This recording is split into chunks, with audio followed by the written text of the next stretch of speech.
What up, Pittsburgh Steelers fans? Matty P, Shannon White, Steelers Global Perspective. It is Combine. I call it Combine weekend, really. It's like a long weekend. You're driving away in the background, Shannon, when the music's playing. How are you doing, my good friend? We are coming off the back of me joining your Pump Your Brakes podcast. I got to say thank you to Tate, Big G, and of course yourself. You had me on. I had a great time. It was awesome. But yeah, how are you doing today?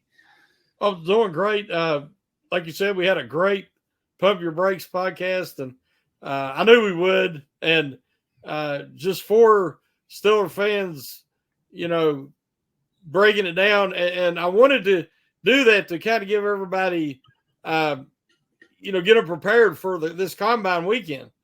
Well, Shannon, we talked about in our previous show about the fat or fit defensive lineman by what they measured in at. We now have started the testing. So the testing results as you and I record this show. Let's get into it. The 40-yard times so far. Braden Fisk, our man, is testing out of the charts, baby. 4.78. Oh, wow. Yeah. Yeah, that's... Nick. Yeah. That is... the only problem is I don't want him to test too good because then he won't be there in the third round. But no, I know he's explosive. And so when you watch him, how he comes out of the stance, he's very quick twitch. So that 40 time doesn't shock me. Wingo is next with a 4.86. Byron Murphy, he needed a fast time. I think this is slightly ahead of Cansey last year, but he had a 4.88. Rook Okorohoro out of Clemson that a lot of people are talking about. I haven't been talking about him because I need to see more on him. He had a 4.90. Chris Jenkins had a 4.91. That's probably a little bit slow for Chris Jenkins. That doesn't help him in this class. Crimity from Mississippi State had a 4.98. Dwayne Carter out of Duke had a 5. Mason Smith, who we talked about with his tiny hands, Kenny Pickett, 5.02. Oh, Tyler really? Davis had a 5.02. Gabe Hall, who we talked about, had a 5.04. Logan Lee out of Iowa, who I do like late, who I haven't been able to talk to him about it much because so many other prospects. He had a 5.05. Going deeper down the list because I don't want to read out absolutely everybody. Keith Randolph Jr. had we didn't talk about his measurables because we couldn't talk about everyone, but I do like him again late in the draft, 5th, 6th round. He's got a 5.16. Then you had Justin Bogby. He had a 5.18, and Trevondre Sweat has closed it out so far, whereas the testing still occurring with a 5.27, which is not too slow. He could run a 5.4. So he is sweating up with a 5.27? Yeah. Because I know he said he was going to run a sub-5. Well, I don't think they're through every attempt yet. Going off Twitter. But I don't want to run it live in the background. So yeah. But if he's 5.27, he missed it by a little bit there. But again, when you're talking about, I don't want to see him running 40 yards anyway. If he's running 40 yards downfield, something bad's happened.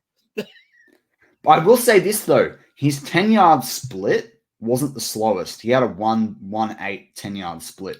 The fastest 10-yard split was Wingo from LSU. Murphy had a 1.69. Fisk had a 1.68, third best 10-yard split. Jenkins had a 1.69. Oh, sorry, 1.70. Tyler Davis had a 1.72. Just looking at other names that we talked about. Small Hands had 1.75, otherwise known as Mason Smith. So, yeah, not too bad. But it's just it's incredible when you watch Fisk on film and you see that quick twitch and that explosiveness, and then he goes out and always tests the numbers back it up. Yep. I just think he's rising. I really do. I hate it. I know. I think he's rising. I really do. Vertical jump. Have a guess who led that category as well. I will say Fisk, and I will say his best jump was 35. 33.5. Close. Oh, that's close. Yeah. Byron Murphy had a 33. Gabe Hall had a 31.5. Mason Smith had a 31. So Mason Smith's small hands is testing well. Jenkins had a 30. Man, Jenkins is going in the third round off this testing, man. He better have a good pro day. What about Hall? Is he jumped? Hall had a Gabe Hall had a 31.5. That was top 5. That's 5th. That's pretty good. That's pretty good. Yep. For his showing his explosiveness. OB had a 28, which was 4th last. So, yeah. Andre Sweat, not too bad. I mean, if that guy if Trondre Sweat with that size and weight can jump 26 vertical, that's pretty decent. Oh, him getting off the ground's incredible. On the broad jump, guess who won that one? I'm gonna guess Fisk. Fisk, 9.9 for a broad jump. I was gonna say 10. I thought you'd get 10. Gabe Hall, I should say Rook from Clemson's been pretty much the top 2 in there with Fisk most of the time. But Gabe Hall had a 9.7. Jenkins had a 9.7. Murphy had a 9.3. Mason Smith small hands had a 9. Tyler Davis had a 9. And Trevondre Sweat had the worst with an 8.2. Well, again, I mean, he's kind of in line when you consider he's a good 50 pounds bigger than everybody else. That's what I mean. He's actually testing. I mean, he's in line. Man. He really is. Yeah. He's a big human. I can't wait. I hope he does have a first round grade projected on him because I want to see that image. Remember when Jordan Davis on draft day was standing next to everyone else and he was just so much bigger than everyone? Yeah. I want to see the same thing happen again, right? Like, I love that. Now, what are they doing the bench press? Well, they haven't done that yet. So, testing, we're recording this right now when live, our segment, we're doing it, it's 4:15 Eastern, and they're only an hour into that testing for DT. So, well, they used to do bench press early first, and then some of the players complained about it. I would too. So they moved it to afterwards. So we don't have any linebackers testing anything yet, though. So that's kind of where it is. So we're pretty much doing the athletic side of things. But I think I want to go back to that 10-yard split because realistically, defensive linemen are not running 40 yards down the field. Now, yes, it is explosiveness to be able to hit your block and what you can do, but that 10-yard split there, Fisk 168, Murphy 169, Jenkins 170, Gabe Hall 172. I mean, I'm worried about Gabe Hall now. I know I fit what he wants, and yes, he's not a 4.3 guy, but I think Gabe Hall's moved himself up around with this testing. Yeah. And who had the fastest?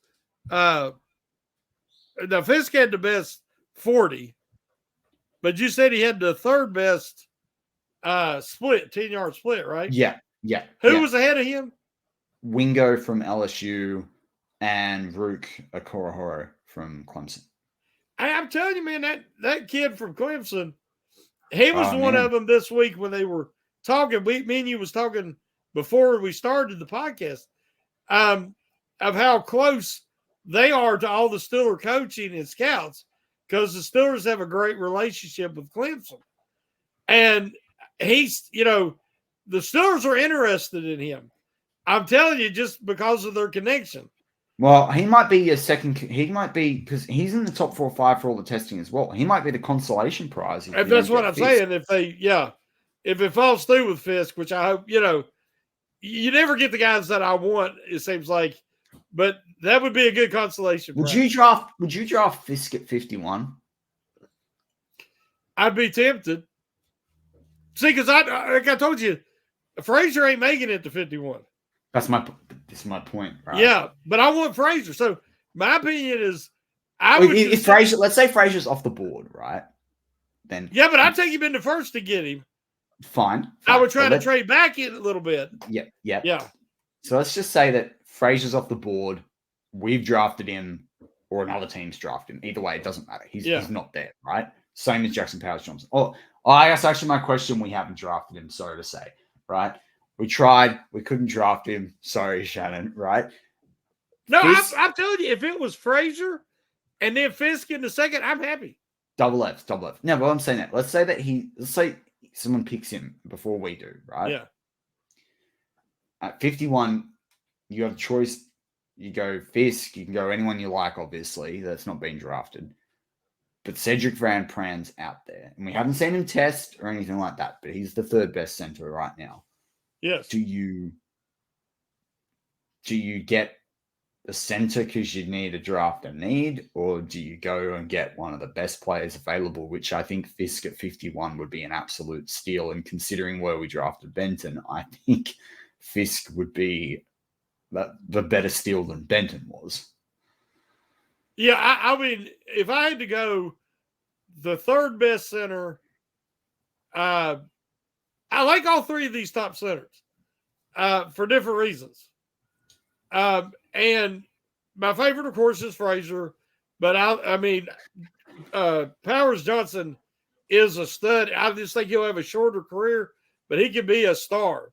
His snapping's not as good as the other two either. Yeah, and then Van Pran is very athletic. He'll probably be 6'4".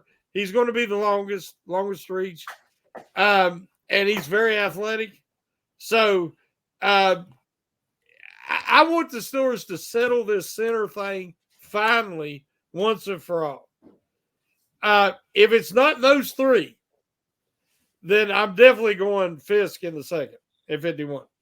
I love it. But they have to. All the Steelers, when they've had really top offenses and had championship level teams, they've had that strong up the middle center, nose tackle, inside linebacker, and safeties. Yeah. I like Fisk. I feel like the cover's been blown on Fisk. I'm very disappointed.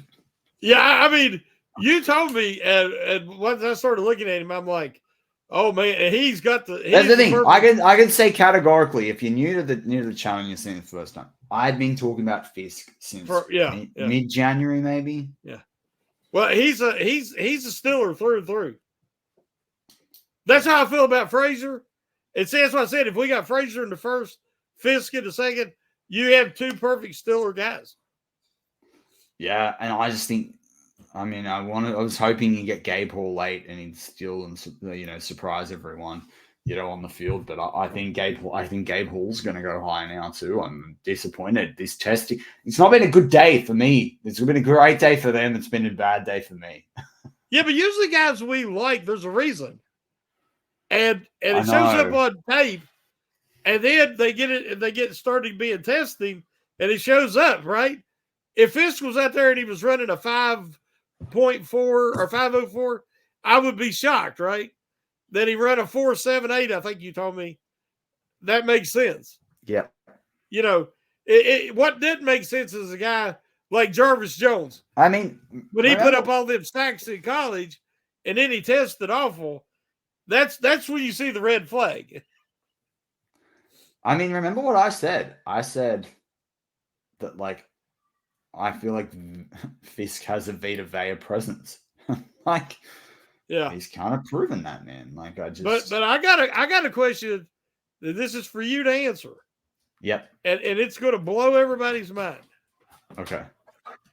Now we know I was talking about the Clemson connection between the coaches and the scouts and everybody, but we know the ultimate connection here recently. Who's the Steelers taking out of Wisconsin? It's funny you say that because I was looking at a guy last night. There's a late linebacker, and I think there's a center out of Wisconsin. I was literally thinking along this line, and I was like, That's a very good point on the defensive side. But at the same time, like, they like the linebackers from Wisconsin. Like, they don't. I don't. And the linemen. I know, but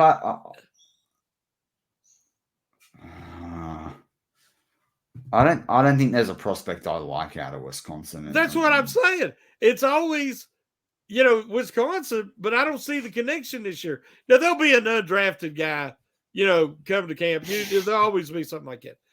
But so this year, I'm wondering, they do like Ohio State, though. That's why I think Michael Hall Jr. is high on their list. I was going to say Ohio State, but there's two teams that I paid attention during the college season.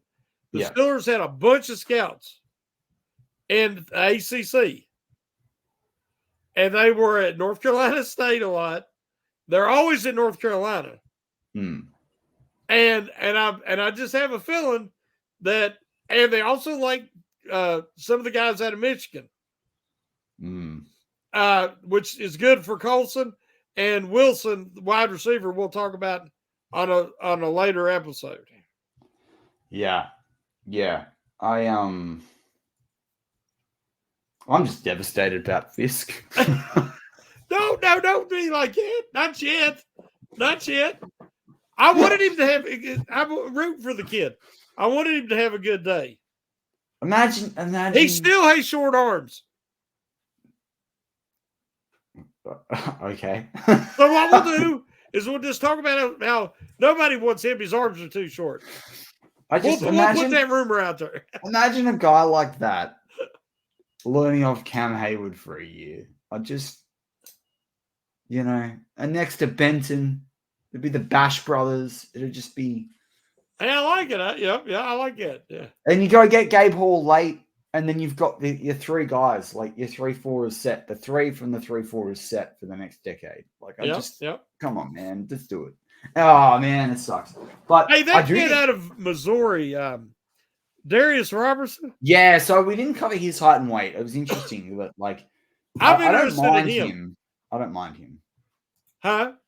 I said I don't mind Darius Robinson. I can pull up his. Yeah, what was his? Yeah, I'll pull up his I'll pull it up on my phone so that it's better for the connection because the NFL website is like not great. The one thing I was gonna say though, did he test? I don't. Yeah, he should have. What I was gonna say is that no, he hasn't tested yet because they've separated D linemen into DTs versus DLs. Okay. Yeah. So he hasn't gone yet. But he should have been measured. Yeah, he was 6'3", 6'4", and 285. I remember seeing that on the. Okay. Yeah, I remember seeing that just glancing through. I'll try and pull that up while you're talking. Because what I was going to say is that when we talked about Egbue in terms of his measurements, we said we really liked them. But he's not testing well. So like he was down the bottom when we were going through the numbers. Then he was down the bottom for most of them. So I mean, he might have slipped back into the 5th round. But I'm trying to pull up Darius Robinson.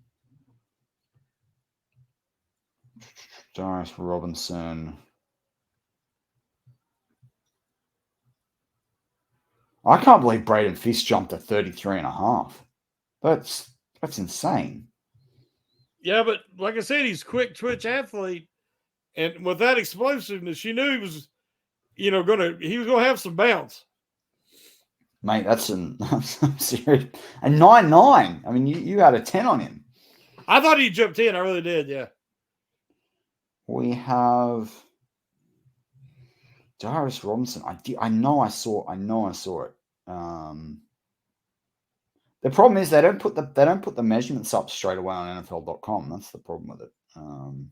But there's been a lot of speculation that Darius Robinson could be a target for the Steelers in early round. Because people are thinking about replacing Cam Hayward. Yeah, I think a guy that's going to replace Hayward is going to be like a Benton. Yeah, or a Fisk. I don't see Robertson. I mean, is Robertson still going to be able to? What makes him special is that reach and that the pass rush. And will he be able to do that if he has to get his weight up to 300? Because I think he would have to. Yeah, I don't. That's why I don't like him. I think he's a 4-3 guy. That's what I had. That's why that's what. Yeah, that's what I thought too. That's why I haven't been talking about him. I don't think he's a. I think he's a 4-3 guy. I know I saw it somewhere, but I swear I saw 6'3", 280, 283, 285. Like I can't pull it up right now. Yeah. But, well, it's not terrible. You know, especially if he has some reach, but we'll just have to see how he tests. Because you know, if he puts up a real good time, then he could probably handle 15 more pounds. But if he's already not, you know, putting out a good time on the 40 and on his explosive measurements, that could be a problem. Massively. I want to read you this quote before we wrap up the testing segment. Fisk in his interview, "I'm all about ball. It's what I do. I operate like a pro." Yeah. I told you. What did I just say? Frazier in the first, Fisk in the second. You're talking about two guys who are perfect Steelers. The only way that two Fs will ever get you an A. Huh? The only way that two Fs will get you an A. Well, they would both be A pluses in my book. But I mean, I guess I look at the whole package, and when you hear people say stuff like that, it's this mentality. There's more to just football IQ and you know, general intelligence. There has to be that love of what you do, that passion, and the passion to be great. You know, you shouldn't have to go tell your quarterback to quit playing PlayStation and start learning the playbook and working harder. If you have to do that, you drafted the wrong guy. I don't want those kind of guys. Like I said, Zach Frazier is a married man. He's a guy who, you know, this is his profession. He's looking at it as this is my job. I want to be the best because the better I am, the more I'm going to get paid. Those guys are different than the guys that have been superstars their whole life and have people blowing smoke up their rear about how great they are because they were genetically gifted. Yeah. I want the guy that puts the heart and the character along with the athleticism. I agree. And that's a great lens for all the listeners out there to be thinking about, you know, as we go through this process too. It's not just the athletic traits. You've got to have the mentality, right? Yes. And we've done a lot of talking about athletic traits. I appreciate that. They are important in their own right, but it's what's between my grandfather used to always say to me, it's about what's between the ears that counts in life. I've never forgotten that. The interviewing process is so important. We're not privy to that. No. Now we'll hear later on, they'll say, well, he didn't interview well. And anytime you hear that, you can guarantee that guy's going down the list. That's a very good point. I was going to ask you who your favorite DL prospect is, but I think that's a moot point, a dumb question to ask. Yeah, well, it's. I think we share, our opinion on Fisk is my guy. Yeah. And now there's other guys that I do like, but no, Fisk is the guy that I just think. You know, I look at my lens is who's the right fit for the Steelers. Yeah. And I from the moment you told me about him and I started watching him, I'm like, oh gosh. Because I mean, how much I respect Aaron Smith and Brett Kiesel and these guys, Cam Hayward, Fisk is cut from that mold. That's it. Well, with that, we're going to wrap up our content as we've recorded on the first day of combine testing. I'm Matty P with Shannon White. As always, go Steelers.